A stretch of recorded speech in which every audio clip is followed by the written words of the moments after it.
Do you feel like you need God's encouragement and wisdom throughout the week to take hold of His promise to fly like an eagle? You come to the right place. Welcome to Eagles on the Hill. Let's join our host, Pastor Jeff Scheich. Hey people, I am your host, Pastor Jeff Scheich. Thanks for joining us on this edition of the podcast. We want to encourage you to be spreading the word to your friends. Let them know to search for Eagles on the Hill on YouTube or wherever they listen to podcasts, and they can join in the conversation that we get to have a couple times a week as we seek to live our lives as followers of Jesus. Talking about biblical topics, talking about topics that are going on in culture, talking about things that are of interest to us as we try to live lives as citizens of God's right-hand kingdom, the church, and followers of Jesus in that way, and also live our lives as citizens of what's called the left-hand kingdom. That is our nation in our case, where I am, the United States of America. So as I'm recording this podcast today, tomorrow is June 19th. And a couple of years ago, 2021, 3 years ago to be exact, President Biden signed legislation to make June 19th a federal holiday. So many of you will have off work. If you're listening to this when I'm recording it on the 18th of June, you'll have off work tomorrow on June 19th. And I hope you're able to make good use of the day that you have off. What is June 19th all about? It's called Juneteenth, which is an abbreviation of June 19th. It is about celebrating the freedom of blacks in the United States from slavery. The slaves were freed in the state of Texas on June 19th. At least that's when it was implemented. And so I want to learn a little bit about the history of Juneteenth and how it's been celebrated.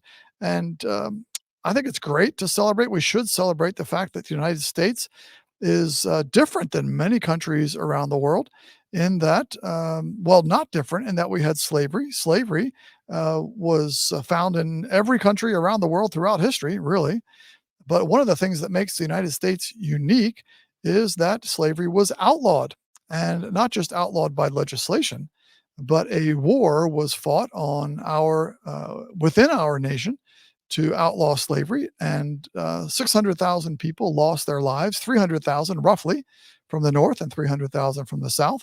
And so 300,000 people then from the North lost their lives trying to free the slaves. That's a high, high price that they paid in order that the slaves might be free. But that, of course, was the right thing to do. No one should be enslaved by anyone else. And so we should celebrate that. It is an important part of our history and something to give thanks to God for. I'll talk a little bit later in the podcast about some other dates that might be better days to celebrate the fact that slaves were freed here in the United States. But Juneteenth, I suppose, is as good as any other, and it falls in this time of a lot of celebrations in the United States between Memorial Day, Flag Day on June 14th, Juneteenth itself, and then July 4th. So between Juneteenth and June 14th, Flag Day, July 4th, lots of opportunities to celebrate freedom and liberty here in the United States. So let's talk about Juneteenth for a moment and where it began, how it began. It commemorates the ending of slavery in the United States, as we said, but as we'll see, not necessarily every slave was freed by that point. On June 19th, 1865, so the end of the Civil War, Major General Gordon Granger arrived in Galveston, Texas. And he announced the freeing of the slaves in Galveston and in all of Texas. Now, did that happen at that time? Not necessarily. So that's why I kind of wonder whether it's the best day to celebrate it, particularly because the day really has to do with Texas itself rather than with the whole nation. We'll talk about that in a little bit. But why not? Why not celebrate it? In part because it is a day that has been celebrated in African American culture, gradually growing just a year or two later, growing from that time, been celebrated by African Americans by the time you get to 2021, celebrated throughout the country. And so it's a good day, as good day as any. Every day is a good day to celebrate freedom. I found an interesting article in the Washington Post from June 19th of 2022. And they wrote of how a black man walked in 1901, walked into an office in a small town in Texas seeking any news about whether slavery had ended. 1901. Why was that? Well, of course, a lot of slave owners and slave holders did not want their slaves to know that the slaves had been freed. And so they tried their very best to keep that news from getting out to their slaves so that they would not have to free their slaves. So that's why I say June 19th, 1865 is not necessarily when all the slaves were freed, but it's when Major General Gordon Granger gave his proclamation. So let's take a look for a moment at that proclamation and we'll see what it says. This was it. The people of Texas are informed that, in accordance with a proclamation from the executive of the United States, all slaves are free. This involves an absolute equality of personal rights and rights of property between former masters and slaves, and the connection heretofore existing between them becomes that between employer and hired labor. The freedmen are advised to remain quietly at their present homes and work for wages. They are informed that they will not be allowed to collect at military posts and that they will not be supported in idleness either there or elsewhere. So that was the proclamation that was given. Of course, the executive of the United States in that proclamation was President Abraham Lincoln, and that has to do, refers back to the Emancipation Proclamation, which we'll get to in a moment. And so the point of this proclamation in Texas, as it says, was that the relationships between slaveholder, master, and slave were going to change from that point on by law. And at that point would become an employer-employee relationship.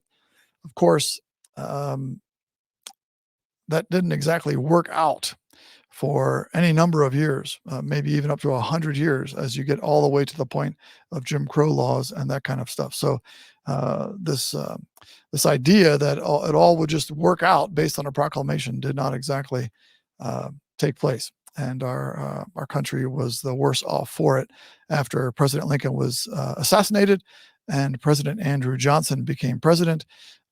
He was a person who was not in favor of many of the reforms that President Lincoln wanted to put in place. And that's a long, sordid history in and of itself that we're not going to get into today. But President Andrew Johnson was a problem for our nation as we tried to recover from being a nation full of slave holders and slaves. But here's some other dates and things that you should be aware of as you want to celebrate freedom, as you want to celebrate the end of slavery. March 25th, 1807 is an important date. I would say a great date to celebrate. It's the date not of our nation, but in England, where England outlawed the transatlantic slave trade. William Wilberforce was the force behind that, and what was called the Clapham sect in England. And William Wilberforce converted to Christianity when he was about in his 20s, and he dedicated the rest of his life to a couple propositions, one of which was that slavery was against the will of God, was inhumane, and should be outlawed. And so the first piece of that was to outlaw the transatlantic slave trade. And a great movie has been made about that. The movie's called Amazing Grace because, well, as you watch it, you'll see the author of that great hymn, Amazing Grace, was formerly a captain of a slave ship. And he once was lost, but now was found, once was blind, but now could see as he came to know Jesus. And he gave up his slave ship and wound up getting to know William Wilberforce in the process of that. So if you haven't ever seen the movie Amazing Grace about the life of William Wilberforce, well, Juneteenth would be a great night to watch it.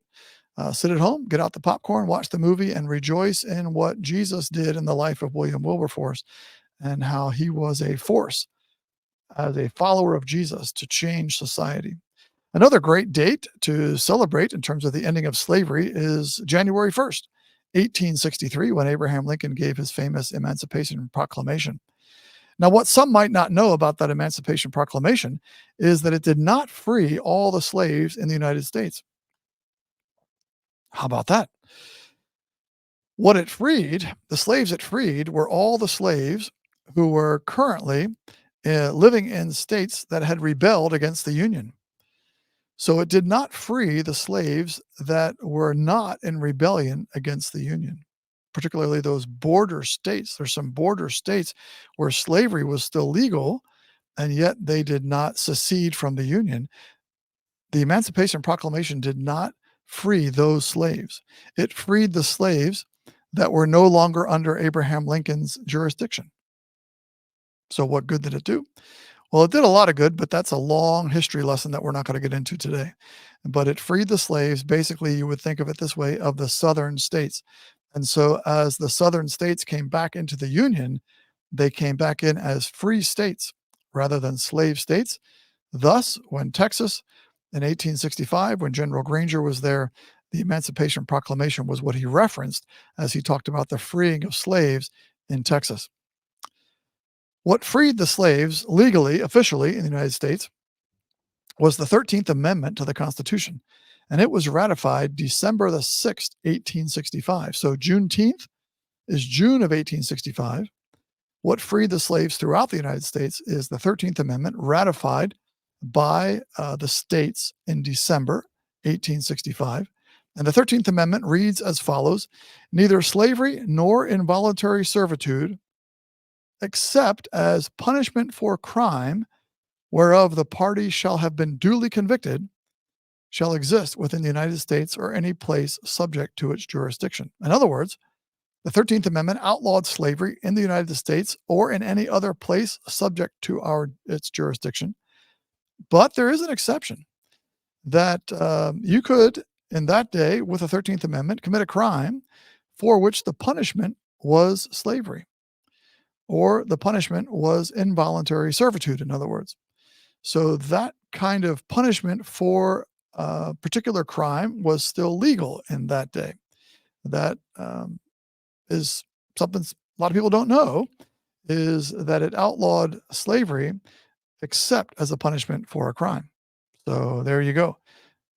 Of course, today we don't have people enslaved because of crimes committed. That no longer happens. We do incarcerate them, and in many states, the death penalty is also legal as well. So there you have it. That's some information about slavery and freedom from slavery. We want to rejoice in that today. We also, I think, want to be a little bit humbled by the fact that slavery does still exist today. People are still enslaved today. I think of a number of different scenarios where that happens around the world, particularly in Islamic countries. I think of how it happens even here in the United States, as you've no doubt heard, hope you've heard, about the challenges of sex slavery here in the United States. We don't like to talk about it. We don't like to think about it, but it's a reality even here in the United States. Not legal, but a reality in people's lives. And the horror of that is beyond description. So opportunities for us as Christians to continue to work, to treat everyone, every human being as created in the image of God, and to treat them with kindness, compassion, respect, honor, and all the things that a human being deserves.